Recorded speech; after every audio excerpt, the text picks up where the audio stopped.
Already पेसिज्म से जुड़ने से पहले भी आपकी यात्रा शुरू हो चुकी थी। मेरे नाना जी ध्यान साधक हैं। नाना जी बहुत खुश हुए जब उन्होंने मेरा अनुभव पूछा और मैंने बताया कि मुझे तो थर्ड आई से प्रकाश दिखा। मेरे भीतर कोई प्रॉब्लम नहीं थी, कोई खोज नहीं थी, बस मैं जुड़ता चला गया। अच्छा लगा, आज़ादी थी घर में, परिवार में, पिताजी की तरफ से, तो मैं आगे बढ़ता गया।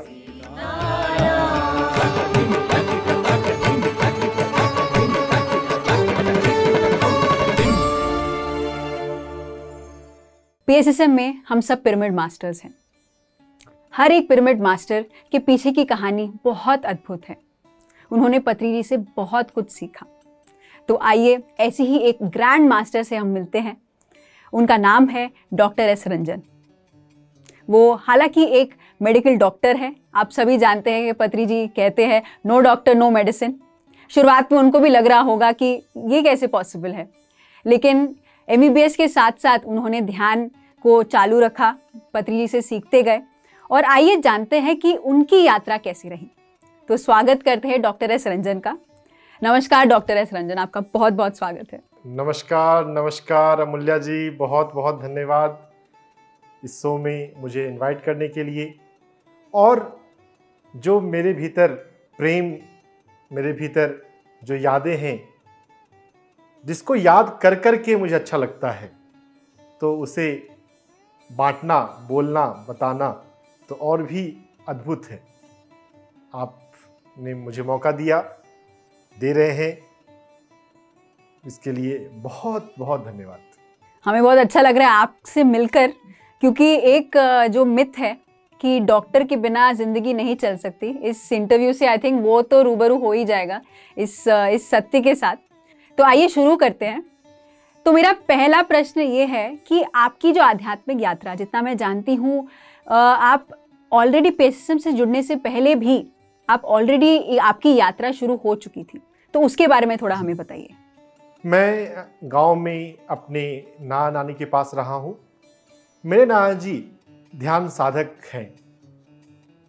हर दिन सुबह में और शाम में वो ध्यान में बैठते हैं।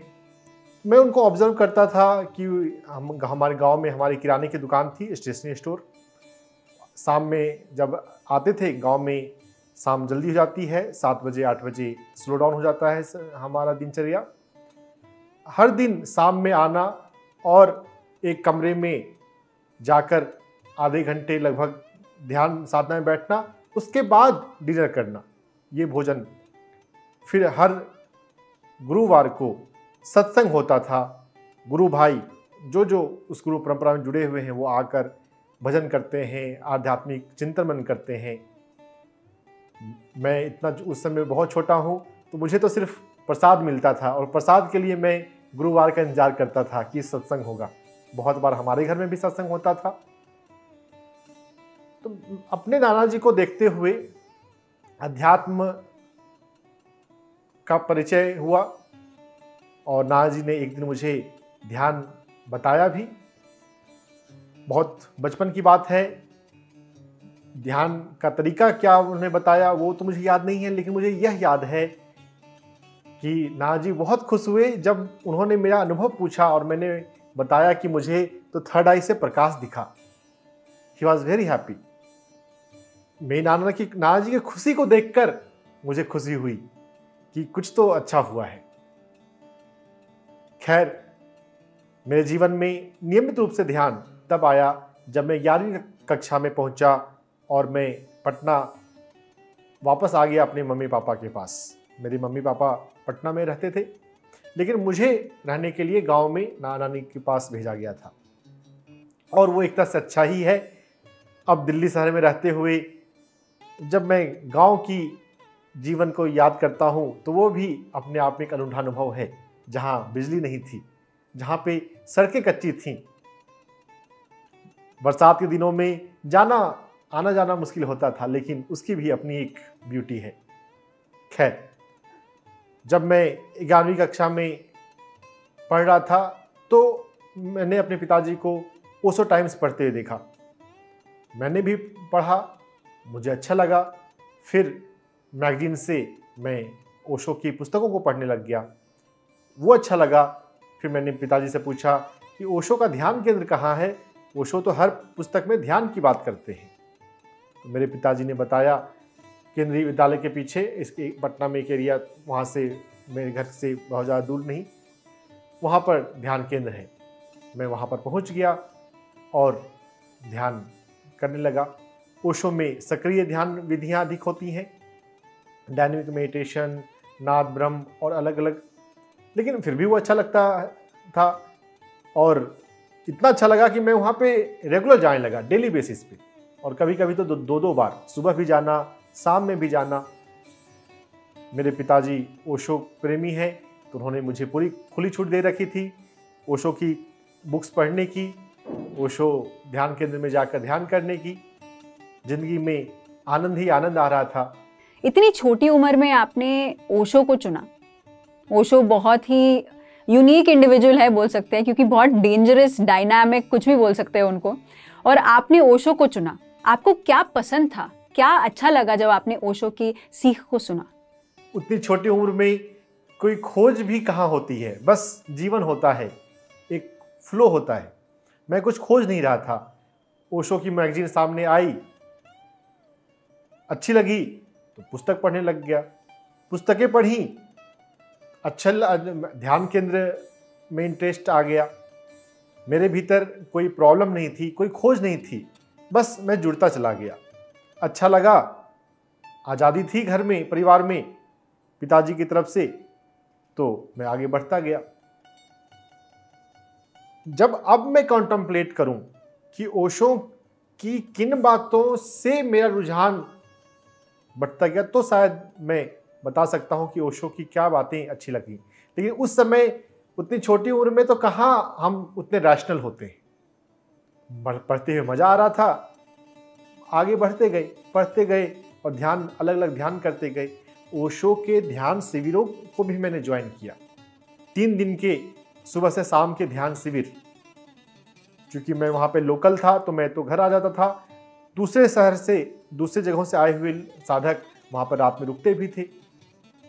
सुबह से शाम तक अलग अलग ध्यान विधियाँ हो रही हैं, ओशो के प्रवचन चल रहे हैं, अध्यात्म साधकों के साथ बातचीत हो रही है, मस्ती, आनंद, ज्ञान, और ओशो चुटकुले भी बहुत करते हैं। तो हास्य, ओशो हमारी मान्यताओं पर चोट करते हैं। मेरे पास कोई बिलीफ, जो सामाजिक बिलीफ बहुत सारी हो जाती हैं, वो नहीं बैठ पाई।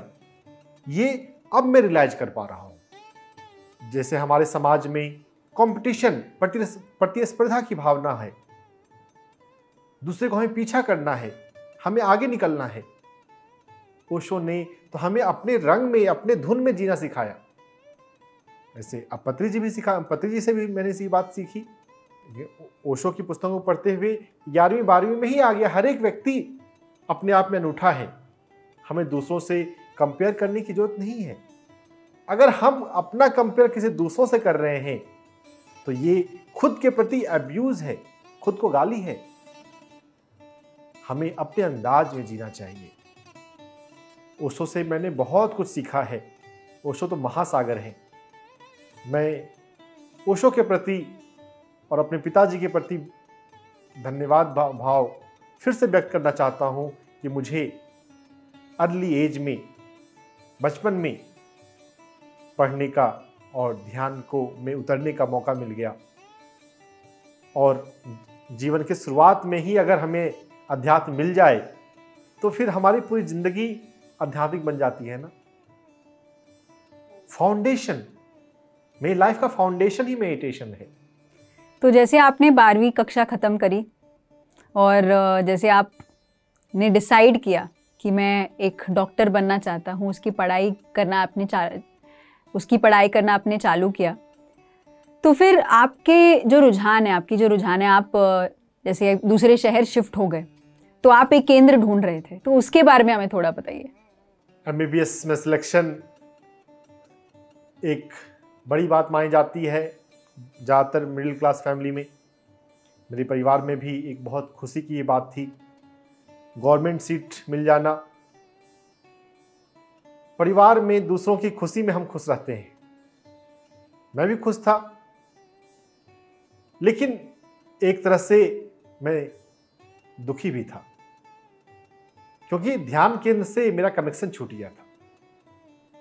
सोलापुर में, पुणे के पास एक शहर है महाराष्ट्र में, मैं मेडिकल कॉलेज जा रहा हूँ, क्लासेस कर रहा हूँ, लेकिन मेरे ध्यान की जो कंटिन्यूटी है वो जो छूट ब्रेक हो गई है, तो भीतर से मैं खुश नहीं हूँ।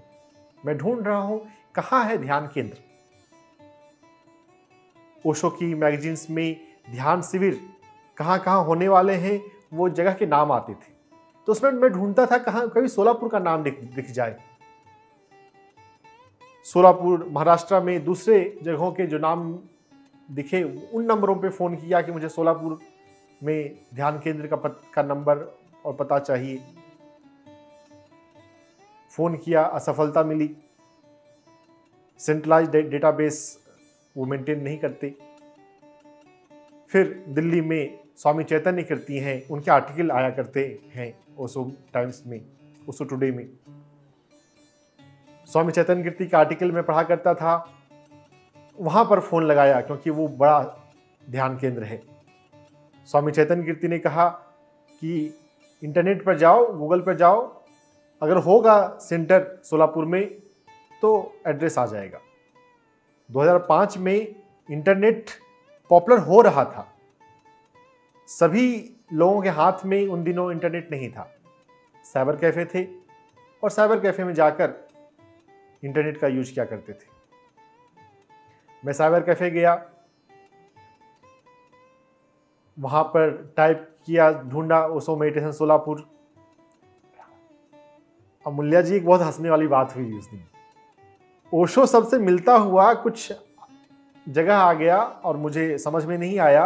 मैंने वो एड्रेस नोट कर लिया, अपने फ्रेंड के साथ उसकी बाइक पर मैं उस जगह पहुंच गया और वहां जाके पता चला ये तो ओशो का सेंटर है ही नहीं, ये तो मैं गलत जगह आ गया। लेकिन मेरे भीतर जोश था कि मुझे ढूंढना है, मैं डिस्करेज नहीं हुआ। अगले दिन फिर से साइबर कैफे जाकर मैं ढूंढ रहा हूं ओशो मेडिटेशन सोलापुर, और इस बार सर्च इंजन में pssmovement.org आ गई। DC रेड्डी, होडगी नाका और उनका नंबर। मैंने पेपर पे नंबर नोट किया। फ़ोन, उन दिनों फ़ोन हुआ करते थे कॉइन डालकर घुमाने वाले। मैंने फ़ोन लगाया, क्या आप ध्यान कराते हैं? मैं आपके पास आना चाहता हूं। DC रेड्डी सर, जो एक बहुत अच्छे पिरामिड मास्टर हैं, उन्होंने बोला कि जरूर आप कल मेरे ऑफिस आएं। मैं कल उनके ऑफिस पहुंच गया। उन्होंने मुझे स्पिरिचुअल इंडिया मैगजीन और एक किताब दी और बोला आप संडे को मेरे घर पर आइए, ये ऑफिस में आप ये मैगजीन पढ़िएगा और संडे को हम मिलते हैं। DC रेड्डी सर एक बिजी बिजनेसमैन है, तो ज़्यादा समय देना वीकडेज में संभव नहीं था। ठीक है, मुझे तो इस बात से खुशी थी कि कोई ध्यान ही मिल गया। वो मैगजीन, वो बुक्स मैं अपने हॉस्टल आके पढ़ रहा हूं। वो बुक, क्या बुक थी वो, मुझे कुछ समझ में नहीं आई। उसमें कुछ आउट ऑफ बॉडी होकर कुछ कहानी चल रही थी। ये सोल्स जर्नी, पीटर डिसेलू जैसी कुछ उसमें घटना हो रही थी, और मेरे लिए उस समय बिल्कुल नई बात थी वो। क्या ये कह रहे हैं।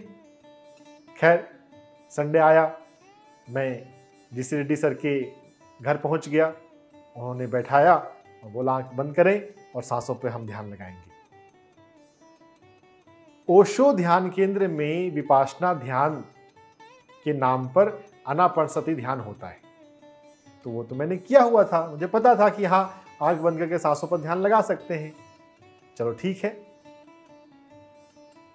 हमने कोई आधे घंटे ध्यान किया, फिर उनके साथ भोजन हुआ और फिर विदा हुई। कुछ दिनों के बाद DC रेड्डी सर का फोन आया। उन दिनों मेरे पास मोबाइल भी नहीं था, मेरे मित्र के मोबाइल पर। पत्री जी आए हैं, आप आ जाइए। मैं पहुंच गया। मेरा फ्रेंड है पीयूष प्रभात। उसके साथ पीयूष प्रभात थोड़ा बातूनी किस्म का व्यक्ति है, तो वो पत्री जी से खूब बात कर रहा है और मैं बस पत्री जी की आंखों में देख रहा हूं। दरअसल ओशो कहते हैं कि जब कभी गुरु को चुनना तो ठोक बजा कर चुनना, क्योंकि पहले ठीक से समझ लो और एक बार समझ में बात आ गई तो फिर सरेंडर कर दिए तो फिर पूरा जीवन समर्पित। मेरे पास वो एटीट्यूड था। पहली मीटिंग में मैंने सर से सिर्फ एक सेंटेंस बात करी, बस पीयूष बात करता रहा, मैं सुनता रहा। और भी कुछ लोग थे। पत्री जी ने कहा था उस दिन कि पटना में पिरामिड मास्टर हैं। उस दिन एक ध्यान सत्र भी था। पत्री जी ने बांसुरी बजाकर मेडिटेशन कराया। मेडिटेशन के बाद जब अधिकांश लोग जा चुके थे, तब मैं पति सर से पूछा, ध्यान में आगे कैसे बढ़ना है? जो पत्री सर का जो जवाब होता है, ध्यान करना है तो बढ़ना है, कोई शॉर्टकट नहीं है। ध्यान में बैठिए, ध्यान में आगे बढ़ेंगे। ओके। शुरुआती मुलाकात मेरी बहुत साधारण थी। 2005 मार्च का महीना था वो। मई में बुद्ध पूर्णिमा आने वाली थी। पत्री जी ने ध्यान की कक्षा में ही ओपन इनविटेशन सबको दिया था कि आप बुद्ध पूर्णिमा में बेंगलोर पिरामिड वैली आए। आपके रहने की और खाने की व्यवस्था हमारी तरफ से होगी, आपको बस अपना टिकट करा कर आना है। GC Reddy sir pyramid valley Bangalore जाने का प्लान कर रहे थे। उन्होंने मुझसे पूछा, मैं और डॉक्टर पीयूष हम दोनों रेड्डी सर के साथ पिरामिड वैली पहुंच गए। पिरामिड वैली पहुंचे तो वहां का सीन ही कुछ और था। मेरे लिए बहुत वो नई बात थी। कहीं भी लोग ध्यान में बैठे।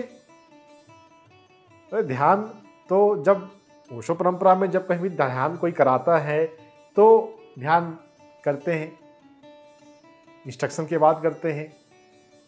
ध्यान का जो हॉल होता है उसमें करते हैं। यहां पर तो कोई भी कहीं भी ध्यान में बैठा है। ये मेरे लिए एक नया और एक इंटरेस्टिंग मुझे बात लगी। सुबह में पत्री जी 5 बजे से 7:30 बजे तक 2 घंटे 2.5 घंटे का ध्यान कराते थे। उसमें पाठ हम बांट लेता था मैं। सबसे इंटरेस्टिंग बात पिरामिड वैली में किंग्स चैम्बर के नीचे हुई। किंग्स चैम्बर जस्ट बनकर तैयार हुआ था। हैदराबाद से पहले बेंगलोर का पिरामिड बना है। पहला पिरामिड बेंगलोर का ही है और किंग्स चैम्बर बना है। क्योंकि अभी भी बिल्कुल नया नया बना है तो ऊपर जाना अभी परमिशन नहीं थी। बस उसके नीचे या आसपास बैठकर ध्यान में लोग कर सकते थे। तो मैंने एक चेयर लेकर किंग्स चैम्बर के नीचे मैं ध्यान करने बैठा। ओशो ध्यान केंद्र में शाम में इवनिंग सत्संग विद मास्टर नाम का ध्यान होता है, जिसमें साइलेंट सिटिंग भी होती है। उसका मेरा रेगुलर अभ्यास है और भी खुद से ध्यान में बैठने का अभ्यास है। तो 2 घंटे 3 घंटे में आराम से कभी भी ध्यान में बैठ लेता हूँ।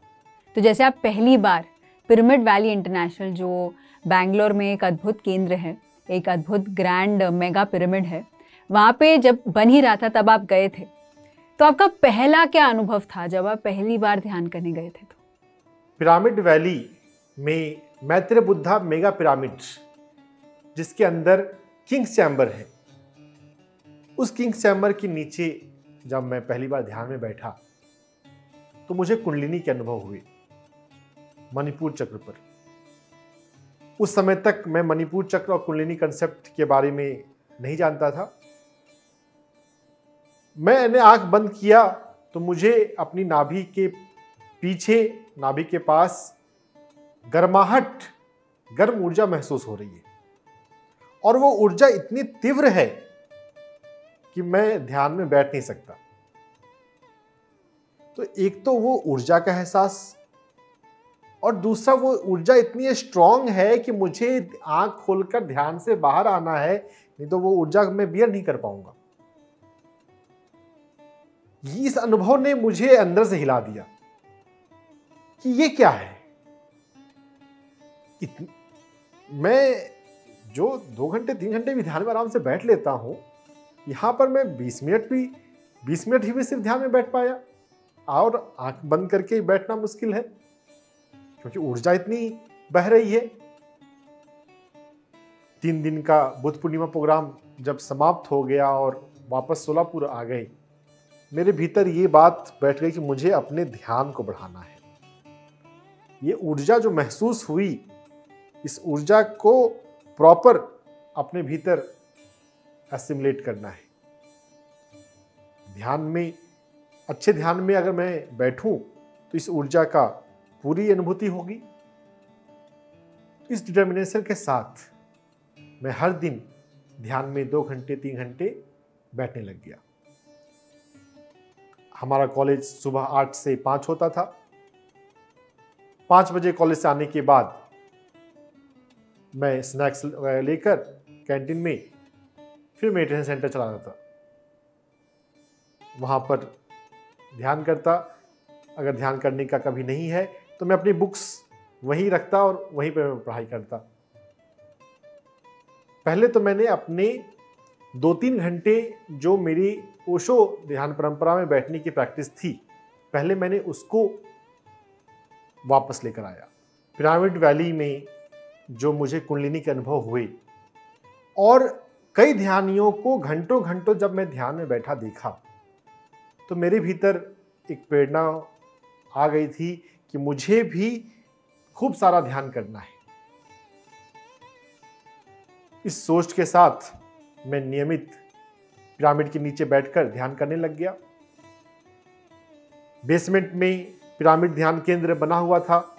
एक वुडन पिरामिड था 8 बाय 8 का, और 2 बाय 2 के कई सारे पिरामिड लगे हुए थे।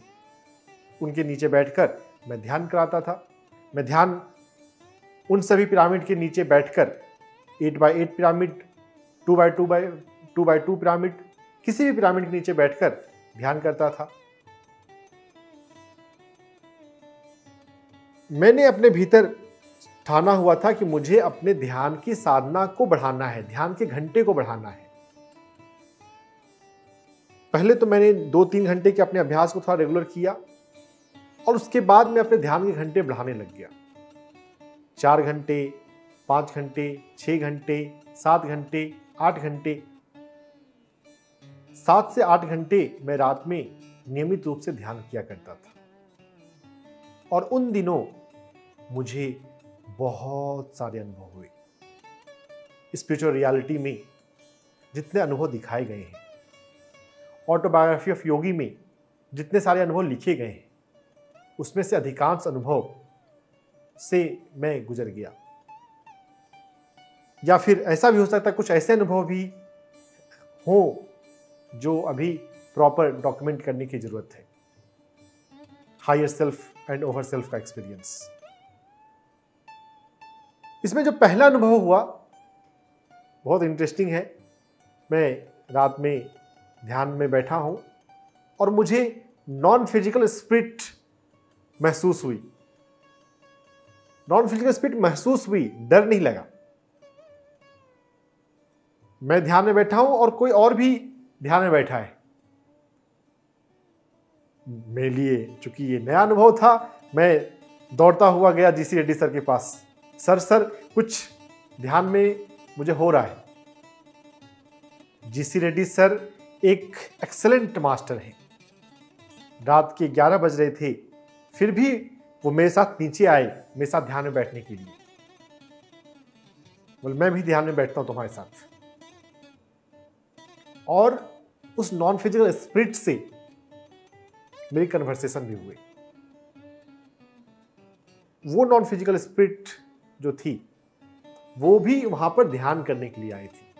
बाद में मैंने पति जी से सुना कि जब हम ध्यान करते हैं हम अकेले ध्यान नहीं करते, हमारे साथ एस्ट्रल मास्टर भी आते हैं ध्यान करने। जब पिरामिड में हम ध्यान करते हैं तो हमारी ऊर्जा सिर्फ नहीं होती, एस्ट्रल मास्टर की भी ऊर्जा होती है। जितनी ऊर्जा हमारे कारण आती है उतनी ही ऊर्जा एस्ट्रल मास्टर भी वहां पर लाते हैं। यह अनुभव पहली बार जब हुआ मेरे लिए थ्रिलिंग था। जीसी रेड्डी सर थोड़ी देर ध्यान करे और फिर वो चले गए और मैं थोड़ी देर ध्यान करने के बाद मैं पिरामिड ध्यान केंद्र में ही सो जाया करता था। शुरुआत में जब मैं अपने ध्यान के घंटों को धीरे धीरे बढ़ा रहा था, ध्यान तेलुगु मैगजीन आती है, उसमें अलग अलग ध्यानियों के अनुभव आते हैं। रेड्डी सर कभी कभी हमें कोई इंटरेस्टिंग आर्टिकल हो तो हमें पढ़कर सुनाया करते थे, क्योंकि मुझे तेलुगु आती नहीं, आज भी नहीं आती। लेकिन अगर कोई अच्छा मेडिटेशन का एक्सपीरियंस है तो हमें वो बताते थे कि इस बार के मैगजीन में ये आया है। तो उसमें मास्टर से मिलने का, बात करने का एक्सपीरियंस था किसी मेडिटेशन एक्सपीरियंस में। तो जब जीसी रेड्डी सर ने सुनाया कि ध्यान में एक मास्टर ने एस्ट्रल मास्टर से बात किया, तो मेरे भीतर भी भाव आ गया कि मैं भी बात करूं। और मैंने बुद्ध से प्रार्थना करी कि मैं बात करना चाहता हूं, और ध्यान में मैं बैठ गया। जिस दिन मैंने ऐसा सोचा उस दिन कुछ नहीं हुआ, कई दिनों तक कुछ नहीं हुआ। और मैं इस बात को भूल भी गया कि मैंने बुद्ध से रिक्वेस्ट किया कि मुझे आपसे बात करना है। लेकिन एक दिन अचानक से ध्यान करते करते बुद्ध का स्वरूप प्रकट हो गया। वो मोमेंट मेरे लिए खुशी का भी है और आंसू का भी है। आंसू का इसलिए क्योंकि पूर्व जन्मों में बुद्ध मेरे गुरु रह चुके हैं। तो जो एक लगाव है, जुड़ाव है, वो बस नॉन फिजिकल फॉर्म को देखते ही बस प्रकट हो गया, याद आ गया। उन दिनों में जिन मानसिक उलझनों से गुजर रहा था अपनी फिजिकल लाइफ में, बुद्ध ने मुझे कहा, मैंने तुम्हें पहले सिखाया है जीवन में 4 आर्य सत्य, आज मैं तुम्हें 4 बात और सिखाता हूं। No judgement, no complain, no comparison, no worry. तो जैसे ओशो आपके बहुत करीब थे, बुद्ध भी आपके बहुत करीब होते गए। तो जैसे आप ओशो से कभी मिले नहीं, बुद्ध से कभी मिले नहीं, लेकिन आप पत्री जी से मिले, तो आपने पत्री जी से क्या क्या सीखा? जब लगन लग जाए, कनेक्शन बन जाए, तो बुद्ध नहीं है मेरे लिए, ओशो नहीं है मेरे लिए, ये मेरे भीतर कभी भाव नहीं आया। उनकी प्रवचनों को पढ़ते हुए, उनकी देशनाओं पर मनन करते हुए मुझे कभी ऐसा लगा ही नहीं कि मैं उनसे अलग हूं। चेतना के तल पर जो जुड़ाव है उसे मैं अननोइंगली जी रहा था। पत्री जी से मिलने से जो बुद्ध से आया, ओशो से आया, उसमें और कैटलिस्ट लग गया। ओशो के ध्यान शिविरों में जब मैं ध्यान किया करता था, गाइडेड मेडिटेशन कराने वाले जो आचार्य होते थे, उनको बोलता हुआ देखकर मेरे भीतर एक भाव आता था कि मैं भी कभी दूसरों को गाइडेंस दूंगा, मैं भी आचार्य बनूंगा। लेकिन वो बचपन की बातें हैं, अभी मैं छोटा हूं, अभी मैं सीख रहा हूं, बड़ा होकर मैं बनूंगा। पत्री जी के मिलने से डे 1 से पत्री जी कहते हैं ध्यान सिखाएं, और इस बात को मैंने पकड़ लिया। 2005 में ही मैंने ध्यान सिखाना शुरू कर दिया। छुट्टी हुई थी, मैं पटना गया था। मैं अपनी बहन के स्कूल में गया, सरस्वती विद्या मंदिर, और वहां जाकर मेरे पास एक ध्यान भारत मैगजीन थी, पिरामिड ध्यान जगत मैगजीन जो अभी आ रही है, उन दिनों उसका नाम ध्यान जगत होता था। मैं एक मैगजीन मेरे पास थी, वो मैंने प्रिंसिपल को मैगजीन दी और उससे कहा कि मैं ध्यान सिखाना चाहता हूं। वो सज्जन भी खूब रहे होंगे, एक यंगस्टर आकर बोल रहा है ध्यान सिखाना। उन्होंने बोला चलो, मुझे 10वीं क्लास में ले गए। मैंने भी पेंसिल चौक लिया, ब्लैक बोर्ड पर चौक से लिखा माइंड, कॉन्शियस माइंड, सब कॉन्शियस माइंड, और फिर बच्चों को बोला कॉन्शियस माइंड को हमें कंट्रोल करना चाहिए, सब कॉन्शियस माइंड के प्रति जागना चाहिए, और ये बोल के इसको जागने के लिए हम आंख बंद करके ध्यान लगाएंगे। बच्चों को मैंने ध्यान कराया, प्रिंसिपल ने देख लिया, हाँ ध्यान, शायद उनको ध्यान से थोड़ा पता होगा, उनको ध्यान ये लड़का ठीक करा रहा है। 2-4 दिन के बाद कोई फेस्टिवल, कोई जयंती थी, उन्होंने बुला लिया, पूरे स्कूल की गैदरिंग में बुला लिया, पूरे स्कूल को ध्यान कराओ। वैसे भी वो एक छोटा स्कूल था, लेकिन फिर भी सभी क्लास के स्टूडेंट और सभी टीचर्स, पहली बार में ही लॉटरी लग गई। मैंने अपने मोबाइल पर प्ले किया पति जी का फ्लूट म्यूजिक, इंस्ट्रक्शन देता और फिर बोल के फिर म्यूजिक लगा देता माइक पर, और इस तरह से मैंने कोई 15 मिनट पूरे स्कूल को ध्यान कराए। वंडरफुल। ये बात जब सोलापुर आकर मैंने रेड्डी सर को बताया, रेड्डी सर खुश हुए।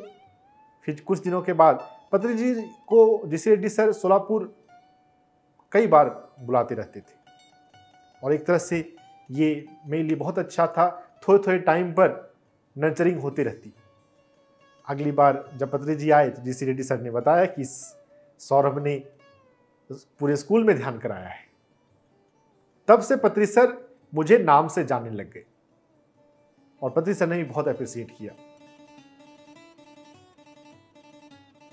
ध्यान सिखाने से हम धरती पर जो दिव्यता फैलाने की हमारी जिम्मेदारी है, उसको हम निभाने लगते हैं। ध्यान सिखाना बहुत जरूरी है। पत्री जी का, बुद्ध का संकल्प है 100% स्पिरिचुअलाइजेशन ऑफ ह्यूमैनिटी। धरती का हर एक इंसान ध्यानी हो, और उसके लिए हम सभी को काम करना है। अपने अपने लेवल पे, अपनी अपनी कैपेसिटी में, अपने आसपास के लोगों को जहां भी पॉसिबल हो। यह बात मुझे सन 2005 में ही पत्री जी के माध्यम से समझ में आ गई। तब से मैं लगातार ध्यान सिखाता रहता हूं, और जितना ध्यान हम सिखाते हैं, पत्री जी क्यों बोलते हैं ध्यान सिखाने के लिए, बहुत बार मैंने नोटिस किया है। कोई टॉपिक पर मैं बोलने वाला हूं, मैंने प्रिपेयर किया कंटेंट, मैंने लिखा, मन में सोचा कि मैं ये बोलूंगा, जब हम ध्यान सिखाने के प्रोसेस में होते हैं, हम दिव्य शक्तियों के दिव्य मास्टर्स के माध्यम बन जाते हैं। कई बार मेरे साथ ऐसा हो चुका कि जो मैं सोच कर गया वो तो मैंने बोला ही नहीं, मास्टर ने मुझसे कुछ और ही बुलवाया, लेकिन जो ही बुलवाया लोगों ने बहुत पसंद किया, उनको बहुत अच्छा लगा। तो जैसे आप ऑलरेडी डॉक्टर की पढ़ाई कर रहे थे और आप पत्री से मिले और वो कहते हैं नो डॉक्टर नो मेडिसिन, हमें डॉक्टर्स को फॉलो नहीं करना चाहिए, से नो टू डॉक्टर्स, तो आपको कैसा लगा? क्योंकि आप तो उसकी पढ़ाई कर रहे थे, सालों साल पढ़ाई कर रहे थे, तो आपको कैसा लगा जब आपने पहली बार ये सुना? मैं कई तरीकों से बहुत सौभाग्यशाली हूं। मेरा परिवार, माता जी का परिवार और पिताजी का परिवार, दोनों ही परिवार शाकाहारी हैं। वंडरफुल। मेरे पिताजी मूर्ति पूजा के समर्थक नहीं हैं। मेरे पिताजी एलोपैथिक दवाइयों के समर्थक नहीं हैं। उन्होंने बचपन में मुझे कोई वैक्सीन नहीं लगवाया, और कभी कुछ होता तो होम्योपैथिक दवाई पे जाते हैं। एलोपैथिक दवाई मैंने बचपन में भी कभी नहीं खाई। शाकाहारी होने की वजह से, एलोपैथिक दवाओं के प्रति रुझान नहीं होने की वजह से मेरे लिए नो मेडिसिन प्रिंसिपल को आत्मसात करना इजी था, क्योंकि काफी हद तक तो पहले से भी मैं इसको जी ही रहा था। बस ये था कि इमरजेंसी में तो हम स्वीकार कर लेते हैं कि होम्योपैथिक दवाई एक्यूट कंडीशन में तो काम नहीं आएगी। वैसे अब जब मैं एक्यूपंक्चर पर काम कर रहा हूँ, एक्यूप्रेशर पर काम कर रहा हूँ, मैंने यह भी रियलाइज किया है पिछले 5 सालों में कि एक्यूट कंडीशन में भी एक्यूप्रेशर बहुत अच्छा काम आता है। लेकिन ये ज़्यादातर लोगों को पता नहीं होता है, उस समय भी मुझे पता नहीं था। दवाई नहीं लेना, यह बात अलग जगह जगह पर पत्री जी मुझसे बुलवाते थे। जब भी कहीं पर कार्यक्रम होता है, सोलापुर में कार्यक्रम होता है या सोलापुर के आसपास पुणे शहर में या गुलबर्गा में, कोई भी आसपास के शहर में अगर प्रोग्राम हो रहा है, पत्री जी आ रहे हैं, अगर मुझे पता चलता था साईं कुमार के द्वारा, तो मैं पहुंच जाता था पत्री जी से मिलने, ध्यान प्रोग्राम को अटेंड करने। कई जगह पर पत्री जी एक्सपीरियंस शेयरिंग करने के लिए बुलाते हैं। मैं अपनी बात कह चुका, उसके बाद पत्री जी बोलते मेडिसिन पर हमें दवा क्यों नहीं खानी चाहिए, इस पर मुझसे बुलवाते। चूंकि पत्री जी बुलवाते थे इसलिए मुझे सोचना पड़ता था कि इस पर क्या बोलना है। अपने व्यक्तिगत जीवन के लिए तो मैं उसे जी रहा हूं। एलोपैथिक दवाई खानी नहीं है क्योंकि घर में पापा मम्मी खाते नहीं है। हॉस्पिटल में तो खैर वो तो अपना काम है, वो अलग बात है। पर्सनल लेवल पे तो मैं नहीं खाता हूं। लेकिन दूसरों को किस तरह से समझाना, जब पत्री जी बोलते तो फिर मैं लुई हे तक पहुंच गया, you can heal your life. वो सबसे आसान किताब मुझे मिली जिससे ये पता चला कि हम अपने विचारों को बदलकर अपनी बीमारी ठीक कर सकते हैं। ओशो की पुस्तकों में ये बात आती है, रोग मन से शुरू होता है, तो मन से शुरू होने वाली चीज को आप फिजिकल से खत्म कर ही नहीं सकते। और जब मैं पढ़ने लग गया, मुझे पढ़ने का शौक था। 11वीं 12वीं में ओशो की पुस्तकें पढ़ चुका था, और जब पत्री जी से पिरामिड ध्यान केंद्र से संपर्क हुआ तो बहुत सारे स्पिरिचुअल लिटरेचर मिले, इंग्लिश में मिले। इंग्लिश में पढ़ना पत्री जी के रिकमेंडेड बुक्स के कारण सीखा। मैं हिंदी मीडियम का छात्र हूं। एमबीबीएस में एग्जाम देना होता है तो बस सिलेबस की किताब इंग्लिश में पढ़ते हैं, बाकी कोई चीज अगर पढ़ना अगर हिंदी मिल जाए तो ज्यादा अच्छा है। लेकिन स्पिरिचुअल लिटरेचर, चूंकि स्पिरिचुअलिटी में इंटरेस्ट है और बुक्स अवेलेबल हैं सेंटर में, पिरामिड मेडिटेशन सेंटर ऋषि रेड्डी सर का वहाँ पर मनीष बोत्रा सर ने लगभग 50 किताबें डोनेट की हुई थी। Fire in the Heart, Celestine Prophecy, Conversation with God, Lobsang Rampa, Carlos Castaneda, बहुत सारी books, Alona Selke, James Redfield, बहुत बुक पढ़ने का मौका मिला। और पढ़ पढ़ के इतना इंटरेस्ट मुझे आता है, वाह क्या ऐसा भी होता है। तो journey into nature, Michael J Rhodes की किताब में उसका जो ऑथर है वो स्टोन से बात करता है। अरे ओशो की किताब में सुना था कि हाँ, जो आयुर्वेद को जन्म देने वाले चरक थे वो पेड़ों से बात करते थे, पेड़ों से पूछते थे कि बताओ तुम कौन से रोग में काम आओगे, और इस तरह से उन्होंने पूरा आयुर्वेद विकसित किया।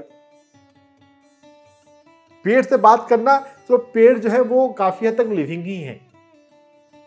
जगदीश चंद्र बोस ने जो एक्सपेरिमेंट किया पेड़ों के ऊपर, पेड़ में तो जागरूक चेतना है, हाँ वो चलती नहीं है हमारी तरह, लेकिन पत्थर से ही बात हो रहा है।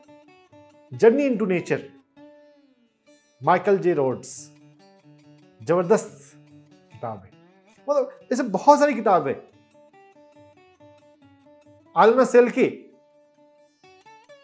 Journey to the Centre of Creation, जो कि अभी पब्लिश हुई है विजडम ऑफ डॉल्फिन नाम से।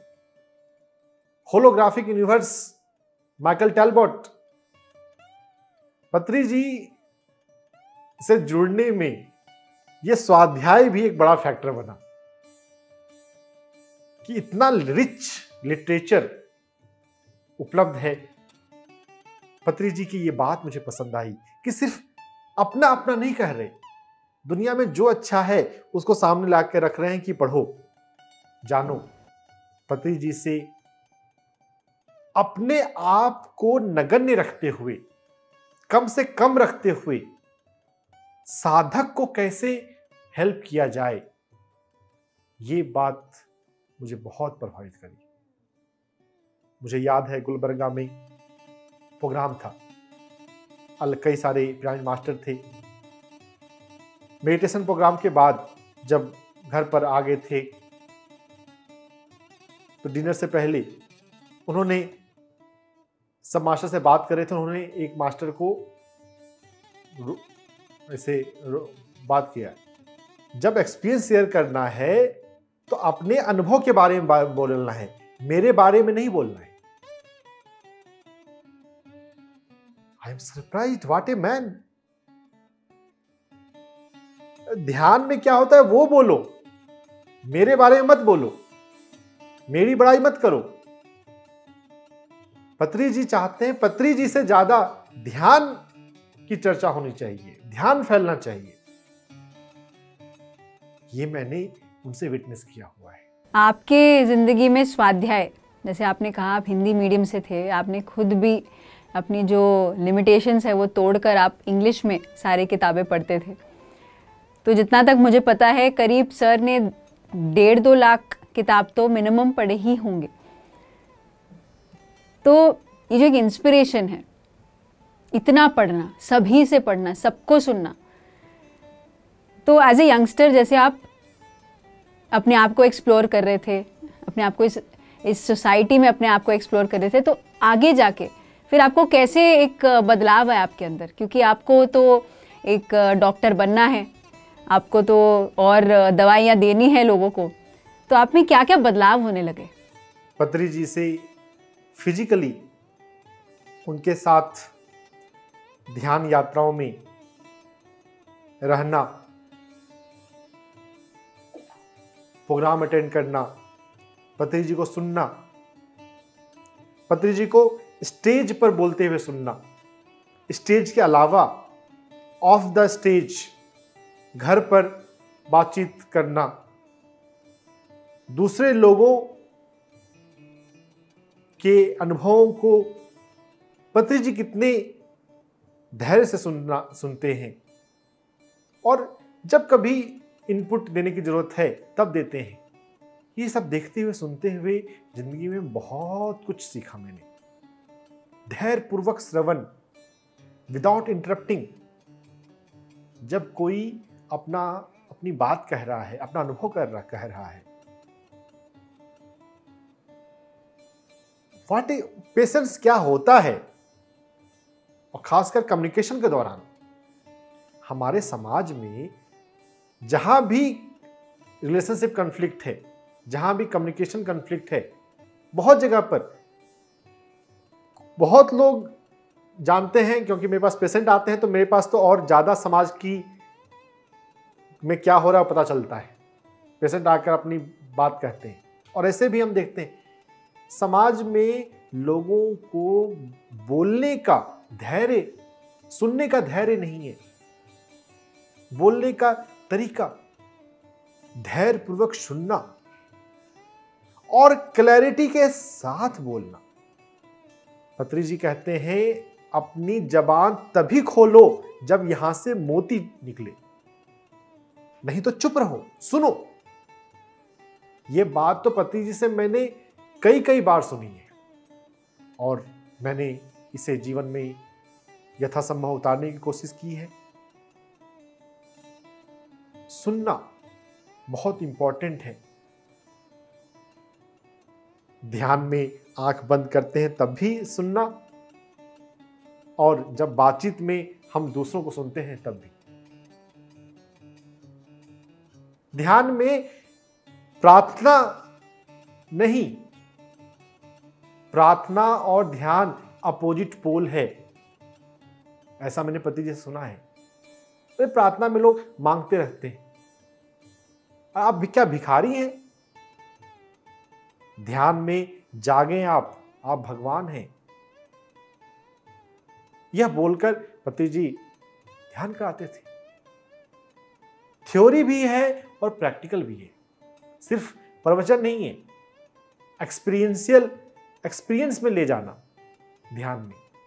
यह बात मैंने पत्री जी से सीखी है। पत्री जी जब ध्यान से पहले या बाद में जब बोलते हैं, वैसे कंसेप्ट रिपीट होते हैं, लेकिन नयापन भी बहुत रखते हैं। जब उनके साथ सफर में 3 दिन लगातार हैं, तो आज की बात कल बहुत कम ही रिपीट होती है। जैसे पत्री सर का 5 फिंगर कंसेप्ट एक बहुत पत्री सर को प्यारा रहा। Infant soul, young soul, baby soul, young soul, mature soul, old soul, ऐसे कई चीजों को वो 5 फिंगर पे एक्सप्लेन करते। लेकिन इसी में इतने सारे कंसेप्ट को उन्होंने 5 फिंगर पे उतारा है। उनकी क्या क्रिएटिविटी है, नयापन। समय के साथ जब मैंने अपने ध्यान में चेतना के खिलाव को महसूस किया है, तो मेरे पास ज्यादा बिगर पिक्चर अवेलेबल है। हम आत्मा के रूप में अनंत हैं, तो क्रिएटिविटी का अंत नहीं है, तो नई बातें भी निकल सकती हैं। नयापन, और जीवन ऐसे भी नया है। हम जब सुबह जगते हैं तो पुराना दिन तो नहीं होता। नयापन, ध्यान सिखाते हैं तो नयापन रखना, यह भी मैंने पति जी से सीखा। तो पति जी कहते हैं कि MBBS का एक्चुअल फुल फॉर्म है bachelor of meditation and bachelor of spirituality. तो इसी के साथ हम इस एपिसोड को यहीं समाप्त करते हैं, और इस बातचीत को जारी रखेंगे हमारे अगले एपिसोड में सौरभ जी के साथ, क्योंकि बहुत कुछ जानना है। उनकी यात्रा कैसे आगे बढ़ी, उन्होंने क्या क्या सीखा पत्री जी से, क्योंकि एक यंगस्टर के लिए इतने बढ़ती उम्र में अपने जो चॉइसेस के साथ जो चीज़ मना कर रहे हैं सर, जो डॉक्टरी मना कर रहे हैं, लेकिन उन्होंने आगे कैसे बढ़े। जैसे उन्होंने मना किया कि डॉक्टर नहीं बनना, अगर हम डॉक्टर बन गए तो उसको नएपन से कैसे हम आगे बढ़ सकते हैं। तो आगे जानने के लिए हम ऐसे ही बने रहेंगे मेरी यात्रा पत्री जी के साथ, और हम पुनः लौटेंगे डॉक्टर एस रंजन के साथ। आपका बहुत बहुत धन्यवाद। ये यात्रा आगे कैसे बढ़ी? पत्री जी के साथ दर्जनों क्लासेस अटेंड करने का मौका मिला। पत्री जी किस तरह से ध्यान सिखाते हैं, ध्यान जो सिखा रहे हैं या ध्यान प्रोग्राम जो आयोजित कर रहे हैं उनका किस तरह से केयर करते हैं, इसके बहुत सारे उदाहरण मुझे देखने को मिले।